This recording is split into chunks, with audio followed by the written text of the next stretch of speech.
कहानी की शुरुआत होती है 1950 में, जहां एक कार फैक्ट्री के अंदर कुछ गाड़ियां तैयार की जा रही थी। लेकिन उनमें से एक लाल रंग की गाड़ी खास थी, जिस पर एक मैकेनिक काम कर रहा था। जब वो इंजन चेक कर रहा था तो अचानक गाड़ी का हुड अपने आप बंद हो गया, जिससे उसका हाथ बुरी तरह जख्मी हो गया। उसे जल्द से जल्द डॉक्टर के पास ले जाया गया और उसके बाद एक और मैकेनिक गाड़ी चेक करने आया। जब वो गाड़ी के अंदर था तो उसकी सिगार की राख सीट पर गिर गई। खैर फिर कई घंटे बीत गए और फैक्ट्री का काम खत्म हो गया। सब अपने अपने घर लौट रहे थे, पर जाते हुए सुपरवाइजर ने देखा कि लाल रंग की गाड़ी की लाइट अभी भी चालू थी। उसने जैसे ही गाड़ी खोली तो अंदर से सिगार वाले मैकेनिक की लाश बाहर गिरी। इस घटना को अब 28 साल बीत चुके थे। हम डेनिस नाम के एक स्टूडेंट को देखते हैं जो अपनी गाड़ी में अर्नी नाम के एक दूसरे लड़के के घर पहुंचा। अर्नी एकदम सीधा साधा पढ़ाकू लड़का था। डेनिस और अर्नी एक दूसरे से काफी अलग थे, पर फिर भी वो जल्द ही काफी अच्छे दोस्त बन गए। आज उनके स्कूल का पहला दिन था। स्कूल पहुंचकर उन्होंने अपने लॉकर से नई किताबें निकाली। तभी उनकी नजर ली नाम की एक नई लड़की पर पड़ी, जिसकी खूबसूरती ने स्कूल के सभी लड़कों को दीवाना कर दिया था। बाद में जब डेनिस और अर्नी घर लौट रहे थे तो अर्नी को अचानक एक घर के बाहर एक गाड़ी दिखाई दी, तो उसने डेनिस को तुरंत रुकने को कहा। उन्होंने जब पास जाकर देखा तो वो एक लाल रंग की क्लासिक कार थी। ये वही फैक्ट्री वाली कार थी जिसे हमने कहानी की शुरुआत में देखा था, पर अब इसकी हालत बिल्कुल खटारा हो चुकी थी। लेकिन अर्नी को इससे कोई फर्क नहीं पड़ा और वो उसी पल गाड़ी का दीवाना हो गया। तभी गाड़ी का मालिक जॉर्ज वहां आया और उसने कहा कि इस गाड़ी का नाम क्रिस्टीन है और ये उसके भाई की कार है जिसकी कुछ हफ्तों पहले ही मौत हो गई। दरअसल जॉर्ज जल्द से जल्द इस गाड़ी से छुटकारा पाना चाहता था, इसीलिए वो इसे सिर्फ $250 में बेचने को तैयार हो गया। डेनिस ने अर्नी को सलाह दी कि इतनी खटारा गाड़ी पे पैसे क्यों लगा रहा है भाई, कोई दूसरी ले लियो। मगर अर्नी ने बिना सोचे समझे उसी वक्त गाड़ी खरीद ली। फिर शाम को जब वो घर लौटा तो उसके माँ बाप ने उसे गाड़ी खरीदने के बारे में बताया, जिस पर उसकी माँ ने उसे बहुत डांटा। लेकिन अर्नी ने उनकी एक नहीं सुनी, क्योंकि उसने ये गाड़ी अपने जमा किए हुए पैसों से खरीदी थी। पर फिर भी उसकी माँ कहने लगी कि ये गाड़ी इस घर में तो नहीं रहेगी। तो अर्नी डेनिस के साथ गाड़ी को लेकर एक गराज में पहुंचा। वहाँ वो गराज के मालिक विल से मिले, जो एक नंबर का खड़ूस बुड्ढा था। पर फिर भी उसने अर्नी को यहाँ अपनी गाड़ी रखने की इजाजत दी थी। रास्ते में डेनिस ने अर्नी से पूछा कि उसने क्रिस्टीन जैसी घटिया और खटारा गाड़ी क्यों खरीदी।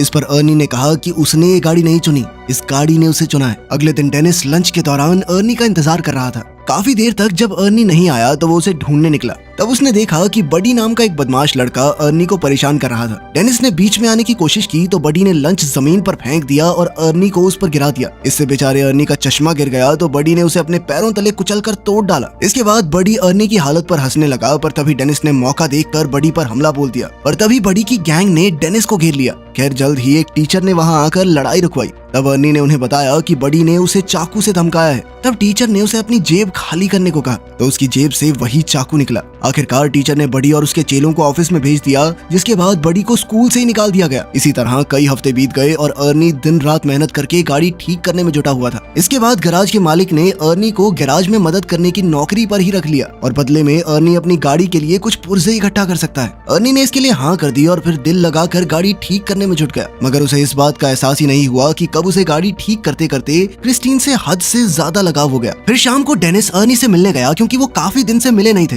लेकिन उसने देखा कि अर्नी पहले से बहुत ज्यादा बदल चुका था। वो बिना चश्मे के स्टाइलिश कपड़े पहनकर राउडी की तरह चल रहा था। वो ज्यादा देर डेनिस से बात करने के लिए भी नहीं रुका और गैराज में काम करने चला गया। उसकी माँ ने उसे रोकने की कोशिश की, पर आर्नी उन्हें नजरअंदाज करके चला गया। फिर उसकी माँ ने डेनिस से कहा कि वो आर्नी और उसकी नई गाड़ी की वजह से काफी परेशान है, क्योंकि उन्हें पता चला था कि गाड़ी के पिछले मालिक की गाड़ी के अंदर ही दम घुटने से मौत हो गई थी। ये सुनकर डेनिस जॉर्ज से मिलने पहुंचा तो जॉर्ज ने उसे अपने भाई की कहानी सुनाई। उसने बताया कि जब उसके भाई ने क्रिस्टीन को खरीदा था तो वो पूरी तरह उसका दीवाना हो गया था। इसी गाड़ी में उसकी पत्नी और बेटी ने भी अपनी जान गंवाई थी और फिर उसके भाई की मौत के बाद ये गाड़ी न जाने कैसे खुद ब खुद जॉर्ज के घर के बाहर आकर खड़ी हो गई। ये सुनकर तो डेनिस और भी घबरा गया। खैर शाम को वो दोबारा से गैराज में गाड़ी देखने पहुंचा। उसने गाड़ी खोलने की कोशिश की, पर जैसे ही उसने हैंडल खींचा तो रेडियो अपने आप शुरू हो गया और डेनिस उसी समय डर कर भाग निकला। फिर अगली सुबह डेनिस स्कूल स्टेडियम में था, क्योंकि आज उनका फुटबॉल मैच था। डेनिस एक खास गोल मारने के बारे में सोच रहा था कि अचानक उसने अर्नी को वहां आते देखा। उसकी गाड़ी क्रिस्टीन एकदम टिप टॉप हो गई थी, जिसे देखकर बड़ी और उसके दोस्त भी हैरान रह गए।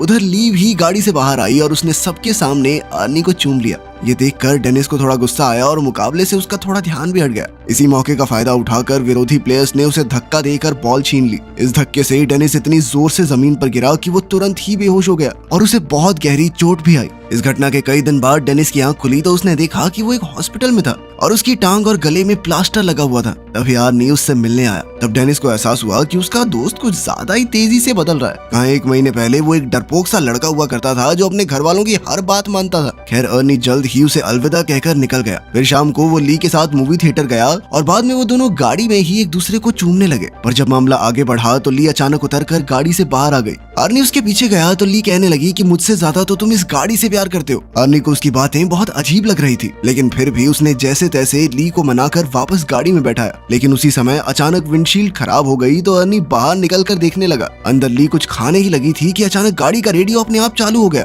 उसी समय डैशबोर्ड से बहुत तेज रोशनी आई और ली को लगा कि उसका गला घुट रहा है। उसे सांस नहीं आ रही थी तो अर्नी तुरंत उसकी मदद के लिए दौड़ा, मगर गाड़ी अंदर से लॉक हो चुकी थी। अर्नी बेहद परेशान होकर बाहर से गाड़ी खोलने की कोशिश करता रहा, पर कोई फायदा नहीं हुआ। इधर ली दम घुटने से मरने ही वाली थी कि ऐन वक्त पर वो अंदर से दरवाजा खोलने में कामयाब रही और तभी साथ खड़े एक आदमी ने जैसे तैसे उसे खींचकर बाहर निकाला। ये देखकर अर्नी ने गुस्से में उस पर हमला कर दिया, पर वो तो सिर्फ ली के गले में फंसा हुआ खाना निकाल रहा था। आखिरकार मामला शांत हुआ और अर्नी ली को घर वापस छोड़ा। ली गाड़ी से निकलते ही घर में घुस गई और उसने कहा कि वो अर्नी से कोई बात नहीं करना चाहती। अर्नी ने उससे माफी मांगने की कोशिश की, पर ली के दिमाग में छप चुका था कि इस गाड़ी ने मुझे मारने की कोशिश की है। और तो और उसे लगता था कि क्रिस्टीन उससे जलती है, क्योंकि जब भी वो गाड़ी में इकट्ठे होते हैं तो कुछ न कुछ गड़बड़ हो जाती है। ये सब सुनकर अर्नी को लगा कि ली के दिमाग को धक्का लगा है, इसलिए उसने कहा कि वो कल बात करेंगे। फिर अर्नी वापस गाड़ी में बैठा, मगर गाड़ी चालू ही नहीं हो रही थी। तब उसने क्रिस्टीन से बात करते हुए कहा कि आज ली के साथ जो भी हुआ उससे कोई फर्क नहीं पड़ता, क्योंकि वो क्रिस्टीन से हमेशा उतना ही प्यार करता रहेगा। इसके बाद उसने चाबी घुमाई तो गाड़ी तुरंत ही चालू हो गई। अब वो सीधा गैराज पहुंचा और क्रिस्टीन को वहीं छोड़कर घर वापस चला गया। पर तभी उसके पीछे से बडी और उसके दोस्त गैराज में घुस गए। उन सबके पास तरह तरह के हथियार थे और देखते ही देखते उन्होंने पूरी गाड़ी तबाह कर दी। फिर अगले दिन अर्नी ने ली को जैसे तैसे मना लिया और फिर वो दोनों गैराज में आए ताकि अर्नी गाड़ी से अपना वॉलेट निकाल सके। मगर जैसे ही वो अंदर गए तो क्रिस्टीन को तहस नहस देखकर अर्नी को बहुत बड़ा धक्का लगा। ली ने हैरान होकर पूछा कि ये किसने किया, मगर अर्नी अचानक बिना बात के उस पर चिल्ला पड़ा और उसने ली को दूर चले जाने को कहा। बाद में अर्नी ने अपने माँ बाप को इस बारे में बताया तो उन्होंने अर्नी को शांत करते हुए कहा कि वो उसे नई गाड़ी दिलवा देंगे। पर इससे अर्नी को और ज्यादा गुस्सा आ गया, क्योंकि वो जानता था कि ली की तरह उसके माँ बाप को भी क्रिस्टीन से नफरत है। और तो और उसने क्रिस्टीन की इस हालत का जिम्मेदार भी अपने माँ बाप को ही ठहराया, क्योंकि अगर वो उसे गाड़ी घर पर रखने की इजाजत दे देते तो आज वो सही सलामत होती। फिर वो उन्हें और भी बुरा भला कहकर अपने कमरे में जाने लगा, पर उसके पिता ने उसे पीछे से पकड़कर अपनी माँ से माफी मांगने को कहा। मगर अर्नी और भी बुरा भला बोलता ही जा रहा था तो उसके पिता ने उस पर हाथ उठा दिया, लेकिन अर्नी ने भी वापस हमला किया और चुपचाप घर से बाहर आ गया। वो सीधा क्रिस्टीन के पास पहुंचा और एक बार फिर से एक एक पुर्जा जोड़कर उसे ठीक करने का फैसला किया। मगर उसने अब जो देखा उसके पैरों तले जमीन ही खिसक गई। उसने देखा कि मानो जादू से गाड़ी अपने आप ही ठीक हो रही थी। तब अर्नी ने खुश होकर गाड़ी से पूछा कि वो क्या क्या कर सकती है। अब गाड़ी ने कुछ ही पलों में खुद को ठीक करके पहले जैसा कर लिया। खैर फिर आधी रात को हम मुची नाम के एक लड़के को देखते हैं जो बडी का साथी गुंडा था। वो सड़क के बीचों बीच एक ट्रक को रोककर उसे लूट रहा था। तभी अचानक उसे दूर से गाड़ी के इंजन की आवाज सुनाई दी। उसने थोड़ी पास जाकर देखा तो पता चला कि ये तो क्रिस्टीन थी, जो एकदम नई होकर उसके सामने आकर खड़ी हो गई थी। उसे लगा कि अर्नी गाड़ी में ही होगा तो वो समझ गया कि अर्नी को पता चल गया है कि उसने ही बडी के साथ मिलकर क्रिस्टीन को तहस नहस किया था। अब वो अर्नी से माफी मांगने लगा, पर अचानक गाड़ी की हेडलाइट जली और वो तेजी से मुची की ओर बढ़ने लगी। मुची उसी पल अपनी जान बचाकर भागा और सड़क के साथ मौजूद गली में छुप गया। उसे लगा कि अब तो गाड़ी उसका पीछा छोड़ देगी, मगर जल्द ही क्रिस्टीन दोबारा से उसके पीछे बढ़ गई। अब मुची भागकर एक पुराने वेयर हाउस में घुस गया,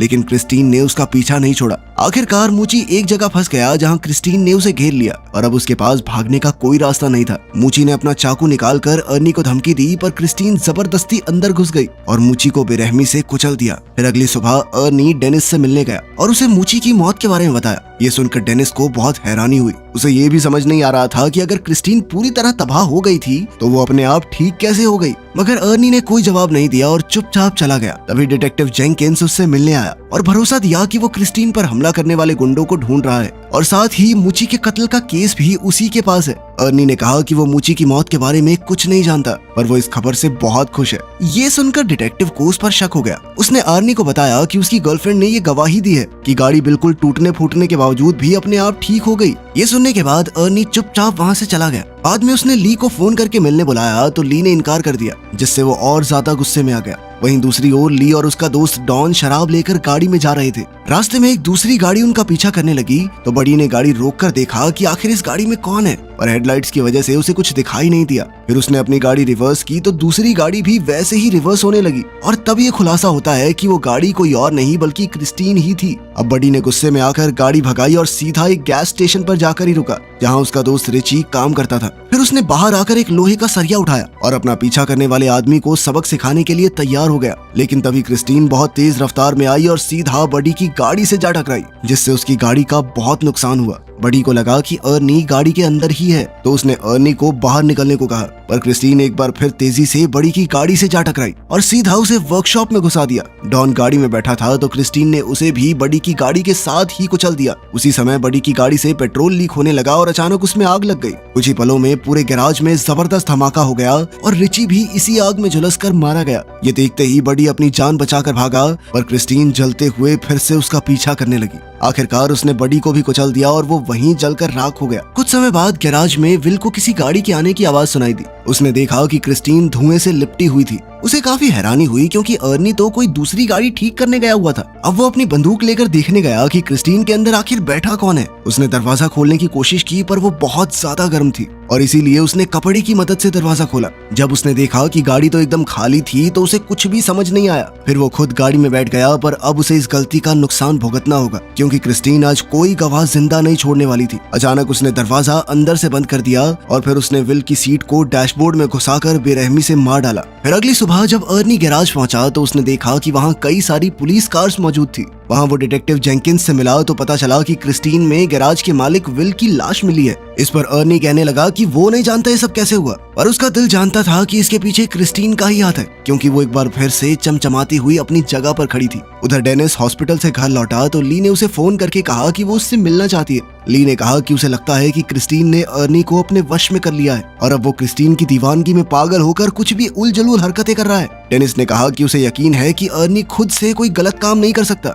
लेकिन अगर क्रिस्टीन ने उसके दिमाग पर कब्जा कर लिया है तो उसे खत्म करना बहुत जरूरी है। इसके बाद ली अपने घर लौट आई, पर कुछ ही पलों में अर्नी क्रिस्टीन में बैठकर वहां आ पहुंचा। उसने डेनिस को ड्राइव पर चलने को कहा तो डेनिस नीचे आ गया। अर्नी एक बार फिर से बहुत अजीब बर्ताव कर रहा था। अचानक वो बहुत तेज रफ्तार में गाड़ी चलाने लगा और फिर उसने स्टीयरिंग व्हील भी छोड़ दिया। ये देखकर डेनिस काफी ज्यादा घबरा गया और उसने कहा कि क्रिस्टीन उसके कंट्रोल में नहीं है, पर अर्नी ने अजीबोगरीब तरीके से कहा कि उसके और क्रिस्टीन के बीच में कोई नहीं आ सकता। उसे क्रिस्टीन पर पूरा भरोसा था और अपना पॉइंट प्रूव करने के लिए अर्नी कार को फुल स्पीड में दूसरी लेन में घुसा देता है। सामने से आ रही गाड़ी से उनकी टक्कर होते होते बची। अपने दोस्त को पागलपन की कगार पर देखकर अगले दिन डेनिस ने क्रिस्टीन के बोनट पर एक नोट गोद दिया जिसमें उसने अर्नी को शाम को गैराज में मिलने के लिए बुलाया। शाम को डेनिस और ली वर्कशॉप में उसका इंतजार कर रहे थे, लेकिन अर्नी नहीं आया तो वो दोनों पास खड़े एक एक्सकवेटर में बैठकर उसे वर्कशॉप के अंदर ले आए। उन्होंने तय किया कि ली ऑफिस में रहेगी और अर्नी के वहां जाते ही गेट को बंद कर लेगी और इसी मौके का फायदा उठाकर ली बुलडोजर से क्रिस्टीन को तबाह कर देगा।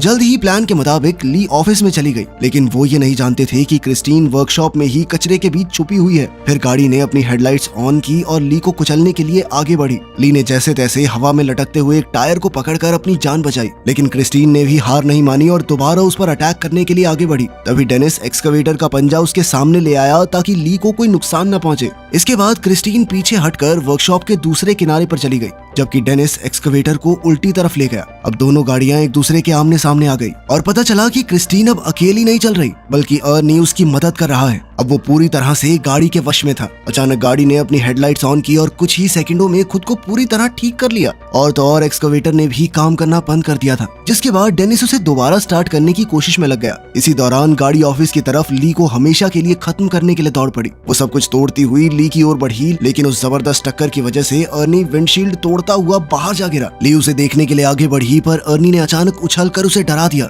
बदकिस्मती से उसके शरीर में विंडशील्ड के शीशे का एक बड़ा टुकड़ा घुस गया था। अर्नी ने अपने अंतिम लम्हों में अपनी प्यारी गाड़ी को छूने की कोशिश की, लेकिन चोटों से हार कर क्रिस्टीन के सामने ही दम तोड़ दिया। ली तुरंत वहां से भागी, लेकिन क्रिस्टीन ने बदला लेने के लिए तुरंत रिवर्स गियर लगाकर उसे कुचलने की कोशिश की, लेकिन ऐन वक्त पर ली तो बच निकली और गाड़ी एक पिलर से टकराकर उसमें अटक गई। उधर डेनिस इस मौके का फायदा उठाते हुए एक्सकवेटर को दोबारा चालू करके क्रिस्टीन की तरफ बढ़ने लगा। उसने गाड़ी में जबरदस्त टक्कर दे मारी, लेकिन गाड़ी अब भी उसका सामना करते हुए बचने की कोशिश कर रही थी। क्रिस्टीन दोबारा से ली की तरफ बढ़ी, लेकिन डेनिस ने एक्सकवेटर के पंजे से उसे पीछे से कुचल दिया। इस हमले से उस पागल गाड़ी की ताकत थोड़ी कम हो गई। ली जल्दी से एक्सकवेटर में डेनिस के पास पहुंची, लेकिन उधर क्रिस्टीन फिर से एक्टिवेट होकर खुद को ठीक करने में लग गई थी और इस बुरी शक्ति को हमेशा के लिए खत्म करने के लिए डेनिस ने बुलडोजर स्टार्ट करके क्रिस्टीन को पूरी तरह कुचल दिया। वो अभी भी बचने की कोशिश कर रही थी, लेकिन इस बार वो पूरी तरह तबाह हो गई। उनकी ये लड़ाई आखिरकार खत्म हो गई और अगले दिन डेनिस और ली जंकयार्ड में डिटेक्टिव जेंकिंस से मिले। वहाँ उन्होंने देखा कि क्रिस्टीन पूरी तरह से कबाड़ में बदल चुकी थी। आखिर में तीनों वहाँ से चले गए, लेकिन तभी हमने देखा कि क्रिस्टीन का एक छोटा सा टुकड़ा अपने आप हिलने लगा था, जिससे पक्का हो गया कि वो शैतानी गाड़ी अभी भी जिंदा थी। आपकी ड्रीम कार कौन सी है? कमेंट्स में जरूर बताना। मिलते हैं अगली वीडियो में।